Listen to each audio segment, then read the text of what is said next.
Hello friend, কালকেও মোটামুটি আমার পি সাইডটা এন্ট্রি হয়েছিল, পি সাইড আর স্টপ লস খেয়েছিল অনেক সময় থাকার পরে।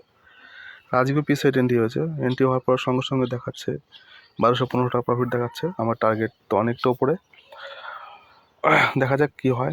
কালকে আমার লস হয়েছে, আর এই মাসে মানে ওভারঅল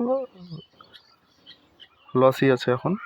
আজকে যদি প্রফিট হয় তো আমার গ্রিন হয়ে যাবে। আজকে পি সাইড নেওয়ার কারণ আছে, কালকেও কারণ ছিল, কারণ ছাড়া ট্রেড হয় না, ঠিক আছে। আর সিঙ্গেল রেটই হয় আমার দিনে, ডবল ট্রেড আমি মারি না। এই ট্রেড যা হয় আমি নিয়ে বেরিয়ে যাবো, চাই সে প্রফিট হলে টার্গেট দিতে হবে ফুল টার্গেট, আর লস হলেও ফুল টার্গেট দিতে হবে। এবার টার্গেট আর প্রফিট সেট করা আছে, আমি এর উপরে কিছু বলবো না। আমার এখানে আর কিছু করার নেই, আমি যা করার করে দিয়েছি, আমার মার্কেট যা করবে সেটা আমাকে নিতে হবে। ঠিক আছে, দেখছি কালকে বলবো কি হচ্ছে। আজকে রাখছি।